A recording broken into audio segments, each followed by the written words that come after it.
அபார கருணா சிந்தும் ஞானதம் சாந்தரூபிணம் ஸ்ரீ சந்திரசேகரகுரும் பிரணமாமி முதான்வகம். காஞ்சி மகாபரிவாளோட மகிமையில அளவிட முடியாத மகிமை. அந்த மகிமையில நம்ம கையளவு எப்படிலாம் அள்ளலாமோ அள்ளி அள்ளி சுவைக்கிறோம். பெரிவாளோட பெருமை ஒரு ஆன்மீக தலைவர் மட்டும் இல்லாத ஒரு சமுதாயத்துக்கு எப்படி இல்லாமல் இருந்தால் ஒரு சமுதாயம் அமைதியாக இருக்குமோ, உலகம் அமைதியாக இருக்குமோ, அது மாதிரி வழியெல்லாம் பார்த்து பார்த்து சொல்லி அந்த சமுதாயத்தில் உள்ள பல அவலங்கள் எல்லாம் கெடுதல் எல்லாம் களையறதுக்கும் என்னென்ன பண்ணலாமோ அதுக்கெல்லாமும் உபதேசம் பண்ணிகிட்டே தான் இருந்தா. அவளோட வாழ்நாள் முழுக்கலும் இதிலே தான் அவள் மெனக்கிட்டா. அப்படி பல விஷயங்கள் பார்த்தோம். அதில் குறிப்பாக வரதட்சணைங்கிற கொடுமையை ஒழிக்கணும், பெண்களுக்கு எப்படி சீக்கிரம் கல்யாணம் ஆகியவா குடும்பத்தோட க்ஷேமமாக இருக்கணும் அப்படிங்கிறதுக்கெல்லாம் பெரியவா உதவி பண்ணினா, சொல்கிறா, உபதேசம் பண்ணினா அப்படிங்கிறது பார்க்குறோம். அப்படி இருக்கிற பெரியவா 1966 வருஷம் மார்ச் மாதம் 15ஆம் தேதியிலேருந்து 19ஆம் தேதி வரைக்கும் சென்னையில் வெஸ்மாம்பலத்தில் அயோத்தியா மண்டபத்தில் இருந்தால். அந்த அயோத்தியா மண்டபத்தில் இருக்கிறதே பல சுவையான நிகழ்ச்சிகள்லாம் நடந்தது. அப்போது அரசாங்கத்தில் ஒரு முக்கியமான ஒரு அரசு ஆணை வந்தது. அது என்ன அப்படின்னா, பள்ளிக்கூடத்தில் எஜுகேஷனில் மும்மொழி திட்டம் அப்படின்னு இருந்தது. 3 லாங்குவேஜ். ஃபர்ஸ்ட் லாங்குவேஜ் அவளுக்கு தாய்மொழி, செகண்ட் லாங்குவேஜ் இங்கிலீஷ், தேர்ட் லாங்குவேஜாக 3வது மொழியாக சமஸ்கிருதமோ இல்லது ஹிந்தி, இது ரெண்டுத்துக்குள்ளே எதையான ஒன்று செலக்ட் பண்ணிக்கலாம். இப்படி 3 மொழி படிக்கணும் அப்படிங்கிற ஒரு சட்டம் இருந்தது. அதை அந்த 66ஆம் வருஷம் அரசாணை மூலியமாக என்ன பண்ணால் 3 மொழி திட்டம் அப்படிங்கிறத கொள்கையை மாற்றி 2 மொழி திட்டமாக வச்சுருந்தா. அதாவது சமஸ்கிருதத்தையும் ஹிந்தியும் எடுத்தா. ஏன் எடுத்தா? நமது சனாதன மதத்துக்கு போராத காலம்தான் அப்படின்னு சொல்லலாம்.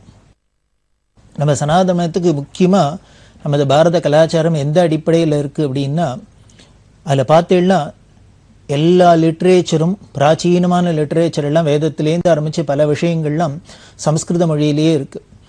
இந்த மொழிக்கு பேரே சமஸ்கிருதம் அப்படின்னா நன்னா பண்ணப்பட்டது. மற்ற லாங்குவேஜஸ் எல்லாமே இதுலேருந்து வந்தது தான். எல்லா மொழிகளுக்கும் தாய் அப்படின்னு உலக ரெக்கார்டுலேயே அப்படி தான் இருக்குது. இந்த சமஸ்கிருதத்தோட ஷாயல் இல்லாத எந்த லாங்குவேஜுமே இல்லை. ஆச்சரியமாக இருக்கும். இன்னும் இங்கிலீஷ் முதலான மேல்நாட்டு லாங்குவேஜ் எல்லாம் பார்க்குறோம். இந்த இங்கிலீஷ் முதலான மேல்நாட்டு லாங்குவேஜ் எல்லாம் கூட இந்த சமஸ்கிருதம் எப்படி அப்பட்டமாக கலந்துருக்கு அப்படிங்கிறதெல்லாம் பார்க்குறோம்.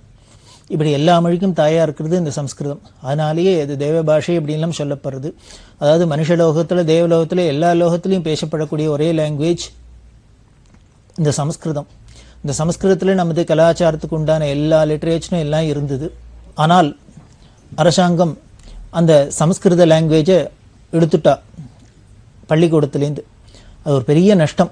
அதாவது பார்த்தீங்கன்னா இந்து மதத்தில் ஹிந்துஸாக இருக்கிறவாளுக்கு பல பேருக்கு என்ன, குறிப்பாக குழந்தைகளுக்கு எல்லாருக்குமே அந்த மதத்தை பற்றின சம்பந்தமான நூல்களோ மத கோட்பாடோ அதில் உள்ள விஷயங்களோ ஒன்றுமே தெரியாது இருக்குது. காரணம் லாங்குவேஜே இல்லாத போயிடுத்து. எல்லாம் சமஸ்கிருதத்தில் இருக்குது. அந்த லாங்குவேஜை நாம் படித்து தெரிஞ்சுக்காதனால அதில் உள்ள விஷயங்களையும் நாம் படித்து தெரிஞ்சுக்க முடியாது போயிடுது. அதனாலே மதத்துக்கும் நமக்கும் சம்பந்தம் இல்லாத போயிடுது. இதைத்தான் எதிர்பார்த்துருக்கா. இதை மொழியெல்லாம் ஒழிக்கிறவாள்லாம் இது மாதிரிலாம் விஷயத்தை தான் எதிர்பார்த்து பண்ணியிருக்கா. அதனால் இந்த சமஸ்கிருதம்ங்கிற லாங்குவேஜ் போயிட்டதுனால நமக்கு மத சம்பந்தமான எந்த ஒரு விஷயத்தையோ, மத சம்பந்தம்னே இல்லை, நமக்கு எல்லா லிட்ரேச்சருமே அதில் இருந்ததுனால அதை ஒன்றும் புரிஞ்சுக்க முடியாது போயிடுது. அப்படி சமஸ்கிருதம் எடுத்துட்டதுனால ஹிந்தியும் எடுத்துட்டா. இந்தி எதிர்ப்பு அப்படின்னு தமிழ்நாட்டில் என்ன விட்டா ஹிந்தியும் எடுத்துட்டா. இந்த 2 லாங்குவேஜும் எடுத்ததுனால அந்த 2 லாங்குவேஜையும் போதிக்கிறதுக்குன்னு ஆசிரியர்கள்லாம் இருந்தாலே, சமஸ்கிருத பண்டிட்ஸ், ஹிந்தி பண்டிட்ஸ் எல்லாம் இருந்தாலே, இவ எல்லாருக்கும் வேலைக்கு ஒரு ஆபத்து வந்துருத்து. ஸ்கூலில் சமஸ்கிருதம் சொல்லித்தர போகிறது இல்லை, இனிமேல் சமஸ்கிருதங்கிற லாங்குவேஜ் கிடையாது, ஹிந்திங்கிற லாங்குவேஜே கிடையாதுன்னா அப்புறம் அதை சொல்லித்தரத்துக்கு டீச்சர்ஸ்லாம் என்ன பண்ண போகிறது? அவளை வச்சுன்னு என்ன பண்ணுறது? அதனால் இந்த ஹிந்தி பண்டிட்ஸ், சான்ஸ்கிரிட் பண்டிட்ஸ்க்கெல்லாம் வேலை இழக்கிற ஒரு பெரிய அபாயம் ஏற்பட்டது. அதுல என்ன பண்ணினா ரொம்ப சீனியரா இருந்த பண்டிட்ஸ் எல்லாம் மட்டும் வேற ஏதானும் வேலைக்கு அவளை டிரான்ஸ்ஃபர் பண்ண, பள்ளிக்கூடத்திலேயே வேற ஏதானும் ஒரு உத்தியோகத்தை கொடுக்கறது, ரொம்ப ஜூனியர்ஸா இருக்கிறவளுக்கெல்லாம் எல்லாரையும் வீட்டுக்கு அனுப்புறது அப்படின்னு ஒரு பெரிய ஒரு கொடுமை நடந்தது. அதுல பாதிக்கப்பட்டவர்ல ஒருத்தர் அடையப்பலம் ராமகிருஷ்ண தீட்சிதர் அப்படிங்கிறவர். இவர் அடையப்பலம் ராமகிருஷ்ண தீட்சிதர் இன்னும் காஞ்சிபுரத்தில் இருக்கார். அப்பைய தீட்சிதர் அப்படின்னு பெரிய மகான், அவரோட வம்சத்துல வந்தவர். இவர் சான்ஸ்கிரிட் பண்டிட்டா இருந்தார். சென்னையில ஒரு ஹை ஸ்கூல்ல சமஸ்கிருத கிளாஸ் எடுத்திருந்தார். வாத்தியாரா உபாத்தியாயரா இருந்திருந்தார். இப்போ என்ன ஆயிடுத்து, இவர் சீனியரா இருந்ததுனால இவரை உத்தியோகத்தை விட்டு போக சொல்ல முடியல. இவரை ஒரு எலிமெண்டரி ஸ்கூலுக்கு, ஆரம்ப பள்ளிக்கு, ஏதோ ஒரு எலிமெண்டரி கிளாஸ்க்கு ஏதோ டீச்சரா அனுப்பிச்சா. இது இவருக்கு ரொம்ப மனசு வருத்தமா இருந்தது. ஒரு ஹையர் கிளாஸ்க்கு பெரிய மேல் வகுப்புக்கு பாடம் எடுத்துட்டு ஒரு அழிச்சுபடி குழந்தைகளுக்கு போய் பாடம் சொல்லி தருது அப்படிங்கிறது அவருக்கு ஏதோ ஒரு கௌரவ பிரச்சனையா தோணிருக்கு. பொதுவாகவே அவருக்குன்னு இல்லை, பல பேருக்கு தோணலாம். நம்ம ஒரு மேல் பதவியில இருந்துட்டு அதை விட கீழே இறங்கி ஒரு பதவிக்கு வரணும் அப்படின்னா நமக்கு கொஞ்சம் மனசுல தயக்கம் இருக்கும், வருத்தம் இருக்கும். அவர் என்ன பண்ணினார், யோஜனை பண்ணியிருந்தார். போய் அந்த ஆரம்ப பள்ளியில போய் சேராதே இருந்தார், தயக்கமா இருந்தார். அப்படி இருக்கிறதே அவரோட ஃப்ரெண்டு கோகுலா அப்படின்னு ஒரு ஃப்ரெண்டு, இந்த கோகுலா ராமகிருஷ்ண தீட்சை எல்லாருமே பெரியவாள்கிட்ட ரொம்ப பக்தி உள்ளவா, அடிக்கடி பெரியவா தரிசனத்துக்கு வருவா. அப்போ என்ன பண்ணினார், இந்த நண்பர் கோகுலாங்கிற பெரியவா தரிசனத்துக்காக போனார். பெரியவா தரிசனத்துக்கு பொறுத்தே ராமகிருஷ்ண தீட்சரை கூப்பிட்டார். ராமகிருஷ்ணா, நான் போகிறேன் பெரியவா தரிசனத்துக்கு, நீ வரையா அப்படின்னு. உடனே அவர் சொன்னார், ராமகிருஷ்ணன் சொன்னேன், எனக்கு இப்போ மனசு சரியில்லைப்பா, நான் வரல இப்போ அப்படின்னு விட்டார். சரி, கோகுலா பாட்டுக்கு போயிட்டார். போய் பெரியவாளை தரிசனம் பண்ணுறதே பெரியவா கேட்டா, ஏன் ராமகிருஷ்ணன் வரலையான்னா. எப்பொழுது நீங்கள் 2 பேரும் சேர்ந்து தானே வருவேள், ஏன் இப்போ அவனை காணும், நீ மட்டும் தனியாக வந்திருக்க, ஏன் அவன் வரல அப்படின்னு கேட்டா. உடனே கோகுலா சொன்னார், நான் வரத்தை கூப்பிட்டேன், என்னமோ தெரில அவருக்கு இது மாதிரி அரசு ஆணையில் வந்து உத்தியோகத்தில் கீழே இறக்கிவிட்டா, அதனால அவர் மனசு தாபமாக இருக்கார், வருத்தப்பட்டு இருக்கார், அதனால வரத்துக்கு அவருக்கு சௌரியப்படலை, வரலன்னு சொல்லிட்டார். நான் கூப்பிட்டேன் ஆனால் வரலன்னு சொல்லிட்டார் அப்படின்னு. இப்படி சொன்னோன்னு, ஏன் அவனுக்கு என்ன மனசு சரியில்லை அப்படின்ட்டு பெரியவா சொன்ன ஆரம்பிச்சா விஷயத்தை சொன்னார். அவர் பெரிய மேல் வகுப்புக்கு கிளாஸ் எடுத்திருந்தாலும் இப்போ எலிமெண்ட்ரி ஸ்கூலில் ஆரம்ப பள்ளியில் கொண்டு போட்டிருக்கா, அதனால அவருக்கு மனசு சரியில்லை அப்படின்னா பெரியவா சொல்றா, அவன் பெரிய அப்பைய தீட்சிதர் வம்சத்தில் வந்தவன். அப்பைய தீட்சிதரை பற்றி அவனுக்கு தெரியும், பெரிய மகானவர். சாஸ்திரங்களில் சொன்ன எல்லா யாகங்களையும் பண்ணியிருக்கார், சம்பூர்ணமாக பண்ணினவர். 104 கிரந்தங்களை எழுதினவர். பெரிய விஷயங்களா எல்லாம் பிலாசபியிலெல்லாம் எல்லா விஷயத்திலும் 104 கிரந்தங்களுக்கு மேலே எழுதியிருக்கார். அப்பேற்பட்ட மகாவித்வான், பரமபக்தர். சிவபக்தினா அப்படி ஒரு சிவபக்தி அவருக்கு. இப்படி இல்லாத அந்த மகான் அப்பைய தீட்சருக்கு ஒரு நாளைக்கு ஒரு சந்தேகம் வந்தது. என்ன அப்படின்னா, நாம் ஏதோ பக்திமான் அப்படின்னு நினைச்சுட்டு இருக்கோம், பரமேஸ்வரன் பக்தி இருக்குன்னு நினைச்சுக்கிறோம். ஆனா இந்த பக்தி நமக்கு நிஜமாவே அந்தரங்கத்துல உள்ளுக்குள்ள இருக்கா, இந்த பக்தி திருடமான பக்தியா, இதை டெஸ்ட் பண்ணி பார்த்துக்கணும்னு அவருக்கு தோணித்து. சரி, நமக்கு இருக்கிற பக்தி எப்படி டெஸ்ட் பண்ணி பார்த்துக்கிறது? அவர் ஒரு சர்வஜனா இருந்ததுனால, மகாமேதையா இருந்ததுனால அவருக்கு ஒரு வழி கண்டுபிடிச்சார். என்ன அப்படின்னா, ஒரு மனுஷனோட ஸ்வபாவம், அந்த ரியல் கலர் அப்படிங்கிற இந்த உண்மை ஸ்வரூபம் எப்போ தெரியும்னா, 2 சமயத்தில் 2 ஸ்திதியில் நாம் இருக்கிறதே அது தெரியும். அது என்ன அப்படின்னா, ஒன்று குழந்தையா இருக்கிறதே, அந்த பால்ய அவஸ்தையில் அந்த குழந்தைகளுக்கு கள்ளங்கப்படம் கிடையாது, உள்ளுக்குள்ள என்ன அப்படிங்கிறத மறைக்க தெரியாது, அப்படியே வாயில் வந்துட்டு சொல்லிடும், ரொம்ப ஃப்ராங்காக இருக்கும் இல்லையா. அதனால குழந்தையா இருக்கிறதே நமக்கு அந்தரங்கத்தில் உள்ள ஒன்று வெளியில் ஒன்று அப்படிங்கிறதுலாம் இருக்காது, உள்ளும் புறமும் ஒன்றா இருக்கும். அதே மாதிரி இன்னொரு அவஸ்தை, பைத்தியக்காரனாக இருந்தா, குழந்தையா இருந்தாலும் சரி பைத்தியமாக இருந்தாலும் சரி, பைத்தியத்துக்கு எதையும் மறைக்க தெரியாது. இந்த 2 நிலைமையில தான் நம்மளோட உள்ளுக்குள்ள அந்தரங்கம் என்னங்கிறது தெரியும். அப்படிங்கிறத வச்சுன்னு என்ன பண்ணினார் அப்பைய தீட்சிதர், நமக்கு இந்த பக்தி அந்தரங்கத்துல இருக்கா, பரமேஸ்வரன்ட்ட பிரியம் பக்தி இருக்கா அப்படிங்கிறத டெஸ்ட் பண்ணி பார்க்கணுங்கிறதுக்காக இந்த 2 ஸ்திதியில இருந்தோம்னா நாம அப்போ பக்திங்கிறது பண்ணினோம்னா நமக்கு உள்ளுக்குள்ள ஆழத்துல பக்தி இருக்குன்னு தெரிஞ்சுக்கலாம். சரி, இப்போவோ இந்த எண்ணம் அவருக்கு வரத்தே கிட்டத்தட்ட 70 வயசுக்கு மேல ஆயிடுத்து. 70 வயசுக்கு மேல ஆனதுனால இப்போ இனிமே அவர் திரும்பி குழந்தையா போக முடியாது. அதனால பால்ய அவஸ்தையில இருந்து தனக்கு பகவன் நாமாவை தான் சொல்லிட்டு இருக்குமா, சிவ ஸ்மரணை பண்ணிட்டு இருக்குமா அப்படின்னு கண்டுபிடிக்க முடியாது. அப்போ அடுத்த சாய்ஸ் என்ன அப்படின்னா பைத்தியமா போகலாம். என்ன சார் பைத்தியமா போகலாம்னா நம்மளாவே நினைச்சுட்டா பைத்தியமா போக முடியுமா, இல்லை நம்மளாவே நினைச்சுட்டா தெளிஞ்சுடுமா அப்படின்னா அதுதான் முன்னமே சொன்னேன் அவர் பெரிய மகாமேதை அப்படின்னு. இவர் வைத்திய சாஸ்திரங்கள்ல நிபுணராக இருந்ததுனால அவர் என்ன பண்ணினார், ஊமத்தங்கா அப்படின்னு ஒன்று இருக்கு. இந்த ஊமத்தங்காயை அரைச்சி சாப்பிட்டாக்க பைத்தியம் முடிச்சிடுமா அப்படின்னு ஏதோ அந்த கிரந்தத்தில் சொல்லியிருக்கு சாஸ்திரங்கள்ல. இதை தெரிஞ்சுட்டு அவர் என்ன பண்ணினார், ஊமத்தங்காயை அரைச்சி சாப்பிட்டுட்டு பைத்தியம் ஆயிடுவோம் அப்படின்னு பண்ண ஆரம்பிச்சார். ஆனால் தன்னோட சிஷ்யாட்டெல்லாம் சொல்லியிருந்தார், நான் இது மாதிரி ஊமத்தங்காயை சாப்பிட போறேன், நிச்சயம் அது பண்ணினாக்க நிச்சயம் உன்மத்தம் அப்படின்னு சொல்றோம். அதுதான் ஊமத்தம்பூ அப்படிங்கிறமே, உன்மத்த சேகரன் அப்படின்னு பரமேஸ்வரனுக்கு பேரு. இந்த ஊமத்தம்பூவை தலையில வச்சுட்டு இருக்கிறதுனால அவருக்கு உன்மத்த சேகரன் அப்படின்னு பேரு. பைத்தியத்தையும் நாம என்ன சொல்றோம், தலைக்கு ஏறு எடுத்தோம் அப்படிங்கிறோம். ஒரு கவி பரிகாசமா நிந்தாஸ்துதியா பரமேஸ்வரன் சொல்ற, நீனும் தலையில உன் தலையிலையும் உன்மத்தம் இருக்கு, ஊமத்தம்பூ இருக்கு, அதனால நீனும் உன்மத்த சேகரன் தான் அப்படின்னு. தலைக்கு பைத்தியம் ஏறணும்னு உன்மத்த சேகரன் தான், தலையில ஊமத்தம்பூவை வச்சுருக்கிற பரமேஸ்வரனும் உன்மத்த சேகரன் தான் அப்படின்னு ஸ்லேடையா அழகா நிந்தாஸ்துதியில சொல்றார். அது மாதிரி அப்பைய தீட்சர் என்ன பண்ணார், இந்த ஊமத்தம்பு காயை சாப்பிட்டாக்க பைத்தியம் பிடிச்சிரும். அப்போ நான் அந்த பைத்திய ஸ்திதியில் இருக்கிறதே, பைத்தியம்னாலே எப்பொழுதும் உளறிண்டே தானே இருக்கும், ஏதானுக்கு சாமிச்சானு உளறின்னு இருக்கேன், ஏதானு பண்ணிகிட்டே இருக்கும். அப்போ நான் என்ன பண்ணுறேன், என்ன உளர்றேன் அப்படிங்கிறத மட்டும் நீங்கள்லாம் நோட் பண்ணி வச்சுங்கோ அப்படின்னு. பைத்தியம் உளர்றதை யாராவது ரெக்கார்ட் பண்ணுவாளா, பண்ணணும் அப்படின்னு அப்பைய தீட்சர் சொன்னார். இதெல்லாம் ரெக்கார்ட் பண்ணி வச்சுங்கோ, நான் என்ன பேசுகிறேன், என்ன சொல்கிறேன், என்ன உளர்றேன் அப்படிங்கிறத அதெல்லாம் எழுதி வச்சுங்கோ அப்படின்னு. சரி, அவள் சிஷ்யாலாம் கேட்டா, சுவாமி நீங்கள் ஊமத்தங்காயத்தை சாப்பிட்டு பைத்தியம் ஆகிடுவேள், பைத்தியம் அர்த்தம் என்னென்னலாம் உளரலேன்னு நாங்கள் எழுதி வச்சுக்கலாம்.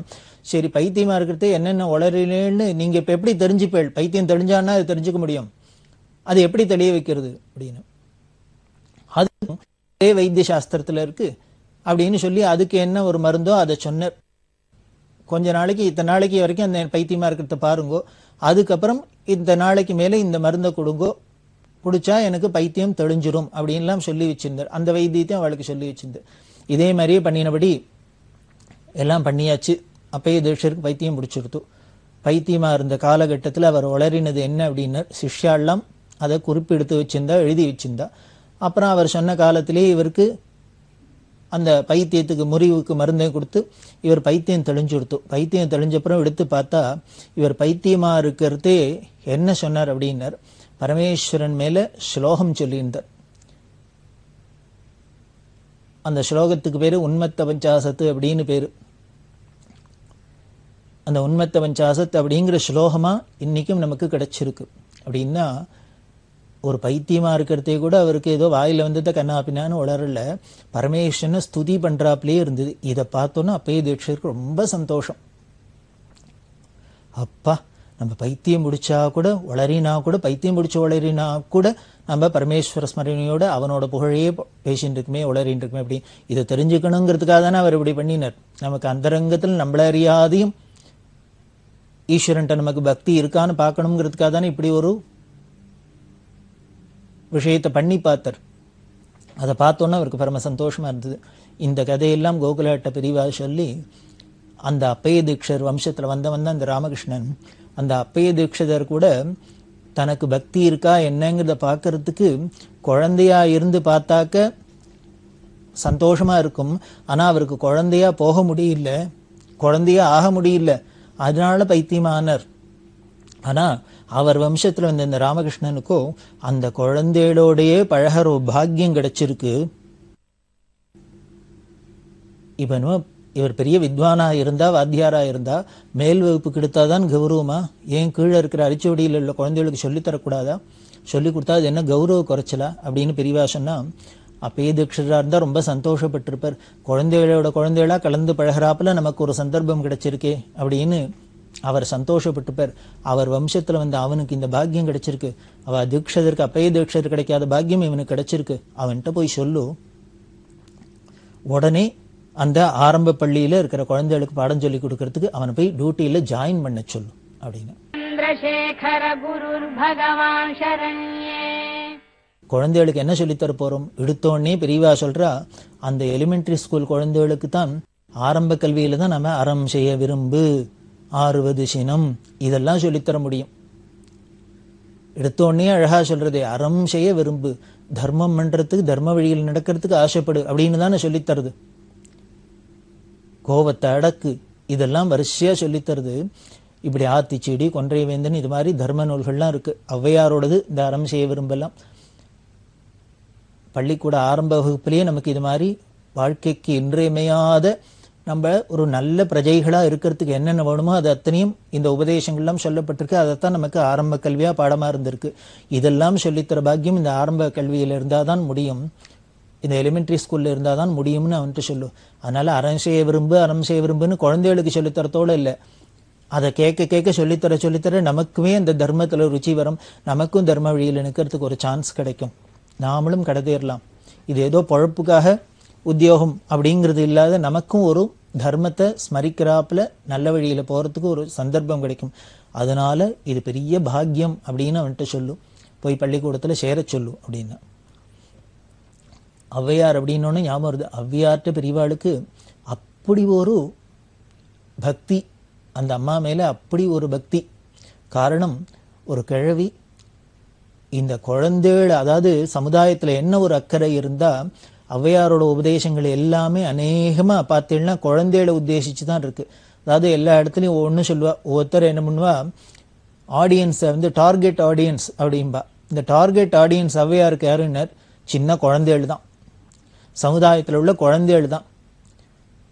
சமுதாயத்தில் உள்ள குழந்தைகளை நாம சின்ன வயசுலயே சரிப்படுத்திட்டோம் அப்படின்னா, 5லயே அந்த குழந்தைகளுக்கு நல்ல பழக்கம் வந்துடுத்துனா, அப்புறம் அது 50 ஆனாலும் சரி, 500 ஆனாலும் சரி, 5000 ஆனாலும் சரி, எத்தனை நாள் ஆனாலும் சரி, அவளுக்கு அது அப்படியே தர்மமே பிடிபற்றும், அந்த நல்ல பழக்கமே வந்துடும்ங்கிறதுனால தான் ஔவையார் குழந்தைகளுக்கே உபதேசமா பண்ணியிருந்தா.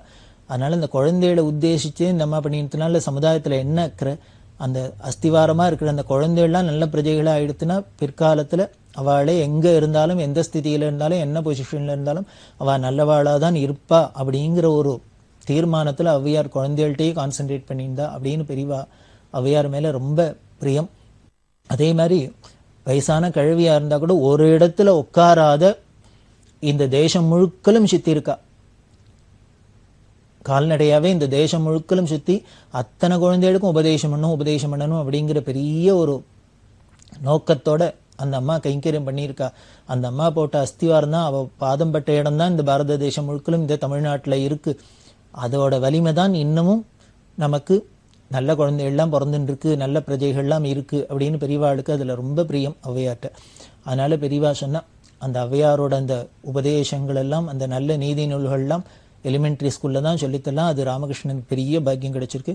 அதனால சங்கோஜப்படாத, இது ஒன்றும் கௌரவ குறைச்சல் இல்லை, அவனை போய் சேர சொல்லும் அப்படின்னா. சேர்ந்தாக்க அவனுக்கு பெருமை பரமக்ஷேமம்னு சொல்லும் அப்படின்னா, அதுவே அவரோட மேன்மைக்கும் ஒரு பெரிய வழியா இருக்கும் அப்படின்னு சொல்லி கௌரவ குறைச்சல்ல போய் கட்டாயம் சேர சொல்லு அப்படின்னா. இந்த கோகுலா வந்து ராமகிருஷ்ணன்ட்ட சொன்னார், இந்த நடந்த விஷயங்கள்லாம் சொன்னார். ராமகிருஷ்ண திருஷ்யருக்கு ரொம்ப மனசு அப்படியே உருகித்து, என்ன ஒரு அக்கறை பாரு பெரியவாளுக்கு. அதாவது ராமகிருஷ்ணன் அப்படிங்கிற ஒரு தனி ஒரு வியக்திகிட்டையும் என்ன ஒரு பிரியம், அன்பு. அதே மாதிரி இந்த சமுதாயத்து மேலேயும், சமுதாயத்தில் உள்ள ஜனங்கள் மேலேயும், அந்த இளைஞர்கள் மேலேயும், குழந்தைகள் மேலேயும் பெரியவாளுக்கு என்ன ஒரு அக்கறை அப்படின்னு சொல்லி பெரியவா உத்தரவை சிறமேற்கொண்டு போய் இவர் எலிமெண்டரி ஸ்கூல்ல சேர்ந்தார். அதாவது எப்பொழுதுமே குருங்கிறது எதுக்கு வேணும்னர், இத மாதிரி சந்தர்ப்பத்துக்கு தான் குருங்கிறவர் வேணும். அவரோட அவசியம் என்ன அப்படின்னா, இப்படி நாம ஏதோ ஒரு பிரச்சனையில மாட்டின்ட்டு ஒரு கன்ஃபியூஷன்ல இருக்கிறதே, குழப்பத்துல இருக்கிறதே, அந்த குழப்பத்திலேருந்து நம்மளை வெளியில கொண்டு வந்து நமக்கு ஒரு தெளிவை கொடுத்து நம்மளை நல்ல வழியில கொண்டு செலுத்துறதுக்கு தான் ஒரு குரு வேணும். அப்படிதான் தக்க சமயத்துக்கு ஒரு குருவா இருந்து இந்த ராமகிருஷ்ண தீட்சிதருக்கு பெரியவா அட்வைஸ் பண்ணினா, உபதேசம் பண்ணினா. அந்த உபதேசப்படி அவர் நடந்ததுனாலே அதுக்கப்புறம் 10 வருஷத்துக்கு மேல இந்த எலிமெண்ட்ரி ஸ்கூல்லேயே குழந்தைகளா வாத்தியாராக இருந்து அவர் ரிட்டையர்லாம் ஆனார். ரிட்டையர் ஆனதுக்கு அப்புறம் தான் ப்ராவிடென்ட் ஃபண்டு, கிராஜுவிட்டி, பென்ஷன் முதலான எல்லா பெனிஃபிட்ஸும் வந்தது. இன்னமும் இருக்கார், 90 வயசு ஆறுது, இன்னமும் இருக்கார். அவருக்கு பொன் குழந்தைகளுக்கெல்லாம் கல்யாணம் பண்ண முடிஞ்சுது. இவர் உத்தியோகத்தில் இருந்ததுனால்தான் அவர் உடனே இது ஒரு கௌரவ பிரச்சனையாக எடுத்துட்டு நம்ம ஹை ஸ்கூலில் இருந்துவா இனிமேல் எலிமெண்ட்ரி ஸ்கூலுக்கு போகிறதா வேண்டாம் அப்படின்ட்டு ரிசைன்மெண்ட் வந்திருந்தாருன்னா இந்த ரிட்டையர்மெண்ட் பெனிஃபிட் இவ்வளவுலாம் பென்ஷன் முதலான பெனிஃபிட் இல்லாமல் வந்திருக்காது. அதோட இவர் பொன் குழந்தைகளுக்கெல்லாம் கல்யாணம் பண்ணுறதுக்கும் கடன் வாங்கின்னு சிரமப்பட்டிருக்க வேண்டியிருக்கும். இப்படி ஃபினான்ஷியலி அவருக்கு பல சிக்கல்லாம் வந்திருக்கும். அதுலேருந்தெல்லாம் காப்பாத்தினா பெரியவா போய் வேலைக்கு சேர சொல்லுன்னதுனால, வேலையை விட்டுற சொல்லாத உத்தியோகத்தை கண்டினியூ பண்ண சொல்லு அப்படின்னதுனால அதைத்தான் நினைச்சு இன்னமும் அவர் உருகிற. அப்படி பெரியவா அன்னைக்கு சொன்னதை கேட்டுன்னு நடந்ததுனால தான் இன்னைக்கு குழந்தைகள்லாம் கல்யாணம் பண்ணி கொடுத்து அவள்லாம் சௌக்கியமா இருக்கா.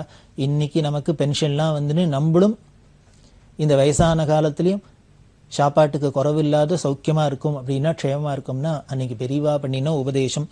அவ சொன்னத்தை கேட்டதுனால, அவ ஒரு தெளிவை கொடுத்ததுனால நமக்கு இப்படி எல்லாம் வாழ்க்கையில ஒரு பெரிய திருப்பமாக இருந்தது. அதுலேருந்து நாம தப்பிச்சோம் அப்படின்னு அவர் ரொம்ப மனசார உருகி பக்தி பண்ற. பெரியவா இந்த சமஸ்கிருத மொழியை ஒழிக்கிறதுக்கு இருக்கிறதே அதுலேருந்து காப்பாத்தினா. அதே மாதிரி அந்த சமயத்துல தான் ஓரியன்டல் ஸ்கூல் அப்படிங்கிற ஒன்றை பெரியவா ஆரம்பிக்கிறதுக்கு ஏற்பாடு பண்ணினா. அரசாங்கத்திலேயே சொல்லி ஒவ்வொரு கிராமத்திலையும் உள்ள அந்த பஞ்சாயத்து யூனியன் எல்லாம் ஒரு சமஸ்கிருத பண்டிட் அங்கே வச்சுக்கணும், நியமனம் பண்ணணும்னு சொல்லி அவள் அந்த கிராமத்தில் இருக்கிறவாளுக்கெல்லாம் சமஸ்கிருதம் கற்றுக் கொடுத்து, அப்புறம் அவள்கிட்ட படிச்சவா அவளே ஓரளவுக்கு நன்னா படிச்சுட்டான்னா அங்கே உள்ளவாளுக்கெல்லாம் கற்றுக் கொடுக்கணும். இந்த சமஸ்கிருதம்ங்கிற லாங்குவேஜ் எல்லாத்தையும் பழக்கத்தில் இருக்கணும். அப்படி இருந்தால் தான் நமது மதத்துக்கு பெரிய பரம்பரை சொத்தா இருக்கிற பொக்கிஷமா இருக்கிற அத்தனையும் நாம புரிஞ்சுக்க முடியும். அதுல உள்ள விஷயங்கள்லாம் தெரிஞ்சுக்க முடியும்.